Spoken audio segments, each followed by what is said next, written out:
Assalamualaikum warahmatullahi wabarakatuh. Waalaikumsalam warahmatullahi wabarakatuh. Bertemu kembali dengan saya, Ino Podcast Channel.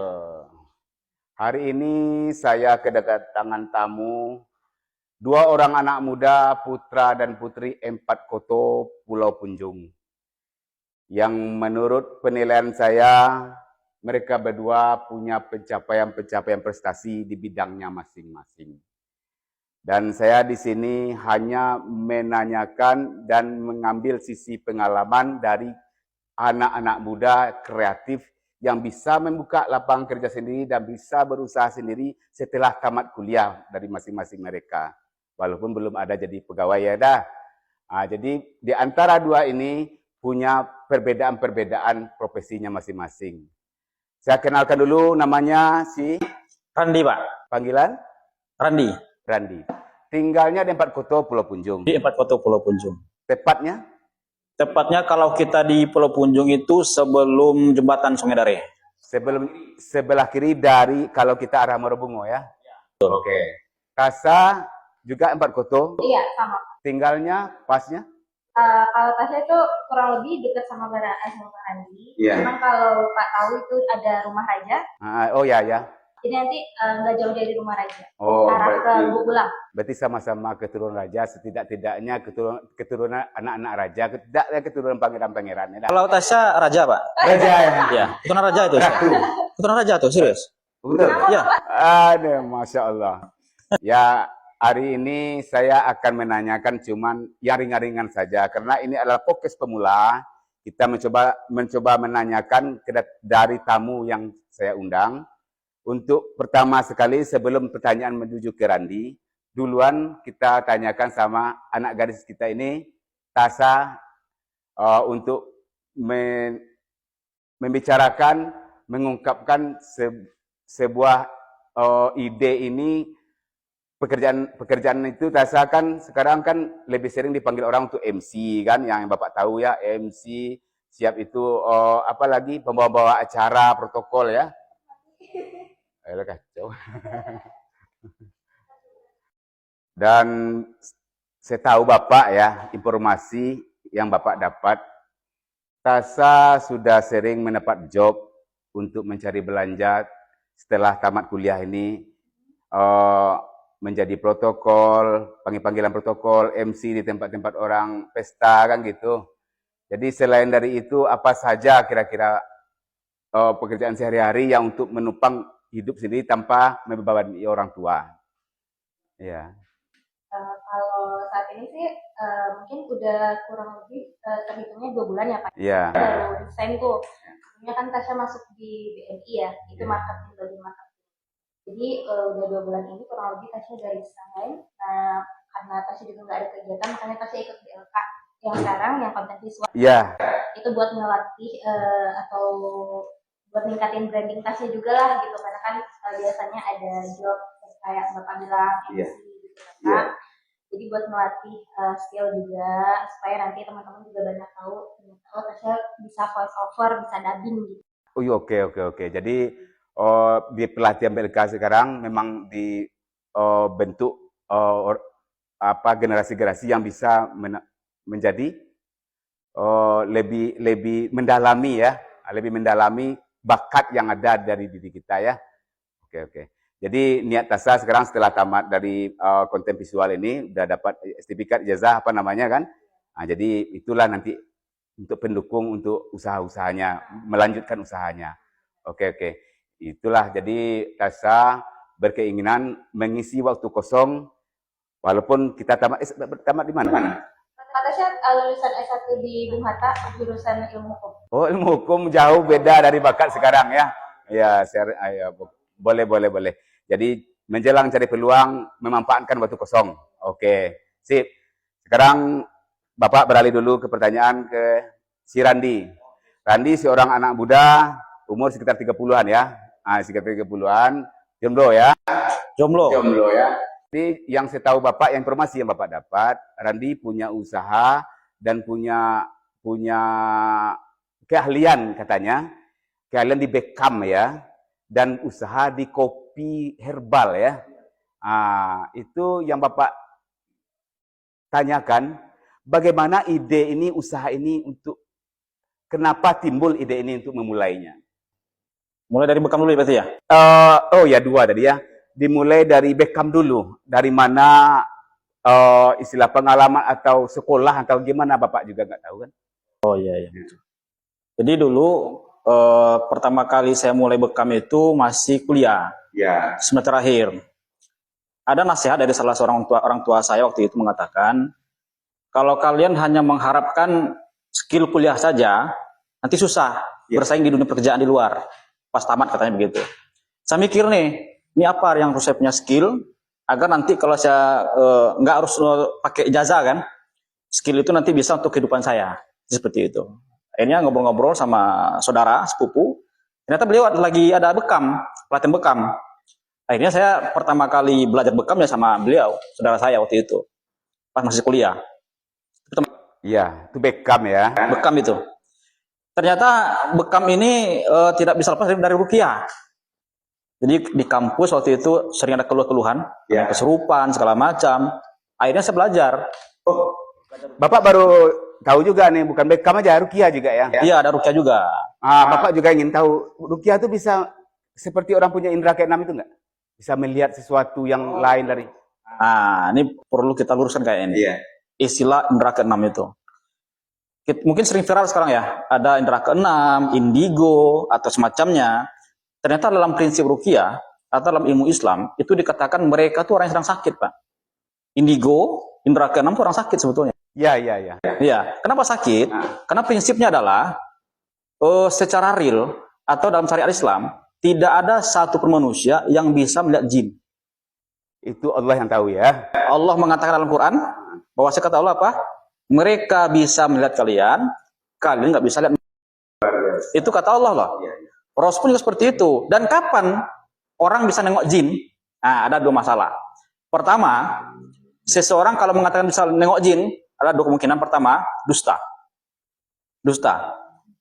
Yang kedua, jin itu ada di tubuhnya. Orang sakit. Nah, begitu. Maka orang yang seperti itu harusnya diruqyah. Oh, orang seperti itu malahan diobati. Harus diruqyah. Jadi berarti menurut Randi ya, kita... Bukan, itu menurut para ulama. Oh, para ulama ya. Para ahli-ahli ruqyah, seperti itu prinsipnya. Berarti indigo itu udah seperti perumpamaan sakit gitu ya, perumpamaan sakit. Tapi nanti didengar sama orang indigo tuh nggak enak. Ya. Itu penilaian dari cara ulama berbicara gitu ya. Sakit maksudnya adalah tanda kutip ya, bukan sakit yang negatif tidak. Cuman itu perlu diobati sebetulnya. Itulah yang saya tahu ya sama ini gitu. Begitu. Jadi Bapak mungkin tidak terlalu jauh untuk menanyakan seperti itu. Itu sudah di luar Bapak mencerna itu kan. Boleh juga itu, cuman Bapak mau nanya berarti dari prinsipnya seperti itu gitu. Jadi profesi yang kedua kok bisa dua ya gitu ya. Langsung jual herbal sekali. Herbal ini dari mana? Oh iya. Wah, ini sebetulnya kalau kita runut nih agak panjang sebetulnya. Jadi kenapa saya ingin jadi peruqyah dan pembekam? Masa bekam dulu ya awalnya. Dari pembekam awalnya, lalu ternyata mesti di korelasi atau di collab dengan ruqyah ternyata. Karena di lapangan seperti itu. Nah, awal mulanya apa? Ya seperti yang pernah saya sampaikan, mungkin di beberapa video saya sampaikan ada ya waktu itu ya. Apa namanya? Khairun nas anfa'uhum linnas. Oke. Sebaik-baiknya manusia yang bermanfaat bagi manusia lain. Itu salah satunya, Pak. Alasan saya itu hadis. Itu awal kali alasannya, itu pertama kali alasan saya kenapa saya mau jadi pembekam dan peruqyah. Dan faktor yang pendorong saya ambil itu adalah karena waktu itu saya bergerak di sebuah apa istilahnya itu ya. Di kampus saya juga aktif waktu itu di organisasi dakwah. Ada seperti itu. Dan di dunia nyata pun, ya waktu itu juga ada. Saya ikut yang seperti itu. Sehingganya itu saya kira dengan saya bergerak di ruqyah dan bekam, itu bisa menyampaikan dakwah pada banyak orang. Seperti itu. Oke. Yang herbal tadi belum sampai. Ya, balik aja langsung kita cut aja, potong udah sampai ke bekam sama ruqyah sudah. Nah, jadi kopi yang dijual sampingan itu sekarang pada intinya aja apa manfaat dan beda sama kopi yang lain? Kenapa saya punya ide bikin kopi herbal waktu itu? Saya kan belum lama ini baru pulang dari pesantren. Ya. Tahu ya? Pesantren waktu itu selama 3 tahun. Pas pulang, selama saya pesantren, saya sering ngobrol, pesantren tanda kutip ya. Iya. Waktu pesantren itu saya sering ngobrol sama kawan-kawan. Kita kan gak dapat kopi di situ. Ya. Pesantren itu. Mikir nih. Sampai kita ngobrol-ngobrol, ngopi itu gini loh manfaatnya, gini loh ngerinya, gini loh efek sampingnya segala macam. Saya mikir, gimana bisa ngopi, tapi nyehatin. Ngopi bikin sehat. Ya, asalnya kan sama dengan kopi. Nah, jadi realitas sekarang, banyak kopi itu yang kita tahu ya, bikin asam lambung lah, inilah. Betul. Betul. Jadi ternyata setelah saya cari-cari idenya, ketemu ada sebuah kopi dinamakan kopi herbal. Dan ada juga brandnya itu Pak, ada brandnya itu. Kita nggak nyebut brand di sini ya, karena kita nggak di endorse. Jadi nggak tahu supaya brand aja. Jadi saya pakai sebuah brand dari kopi herbal ini, maka saya racik sendiri. Takarannya saya coba-coba, cara penjualannya bagaimana, bersaing dengan kopi-kopi yang ada sekarang. Street coffee sekarang banyak gitu. Nah, Ada manfaatnya nggak kira-kira? pasti Pak, pasti. Kopi, ada nama kopi saya itu, ada nama kopinya Miracle. Ya. Jadi itu terdiri dari 10 herbal dalamnya. Ada kopi, ada 10 herbal. Pemanis itu bukan gula pasir. Pakai gula aren, stevia, dan madu. Jadi langsung saset gitu ya? Saya yang saset. Jadi takaran sudah ada langsung di sana, tinggal airnya lagi. Dan bagaimana takaran esnya, cupnya ukuran berapa, itu udah diatur semuanya. Gitu. Oh, berarti kopinya itu udah diproduksi dalam bentuk saset, udah bisa dipasarin gitu? Udah bisa. Memang ada brandnya itu, ada brandnya. Ya boleh. Tasa juga boleh bantu Bapak nanya yang keinginan tahu sama-sama ya masalah herbal nih ya. Ada brandnya itu namanya kopi Miracle, ada juga namanya kopi Honeymoon. Ya. Kenapa Honeymoon? Ya kopi Honeymoon ini kalau dikombinasikan dengan kopi lain, ada nama kopi itu adalah kopi ginseng kolagen, dikombinasikan itu jadi kopi strong Pak. Untuk orang suami istri, itu bisa. Nggak hanya suami istri, juga stamina untuk sehari-hari. Misalnya kita bekerja berat, bisa minum kopi itu. Oh jadi ada khasiat-khasiat ya?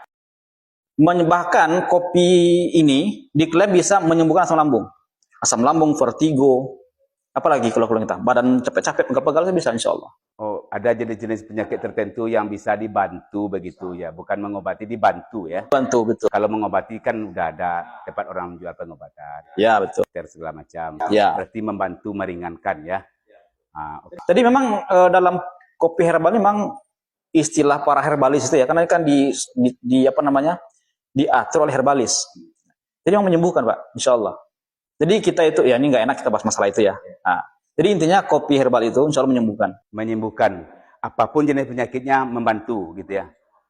Bahannya dari kopi juga ya sebetulnya ya. Kopi, ada campuran herbal-herbal pilihan.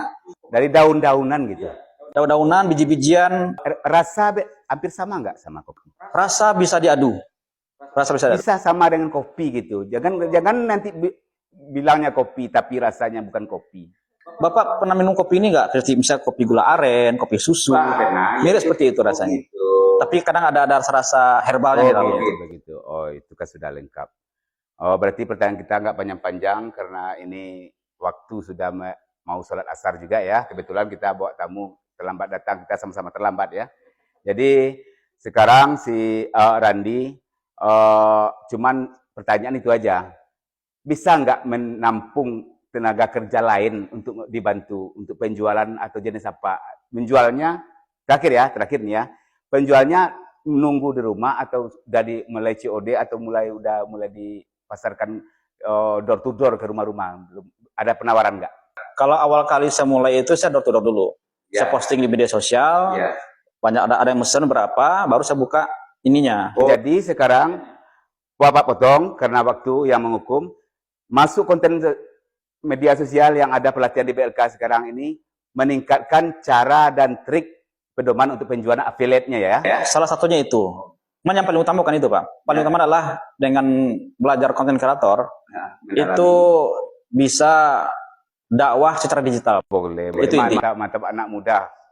Oke. Jadi sekarang pertanyaannya Bapak merasa udah lengkap karena waktu yang menghukum kita. Jadi closing segmen dari Tasya, silahkan untuk penutup acara, silahkan closing segmennya. apa ya, mungkin karena Tasya baru belajar juga ya Pak ya. Jadi Tasya nggak mau menggurui buat Bapak atau teman-teman di luar sana. Tapi kalau ada yang punya bakat, walaupun itu bakatnya kecil atau baru mulai, ya udah nggak apa-apa dikembangin dulu. Nanti lama-lama kan bisa tersalurkan agar orang lain tahu. Kita kan di sini juga belajar juga ya. Iya. Sama Tasya juga masih belajar di sini. Jadi buat teman-teman jangan malu untuk memulai, coba aja dulu.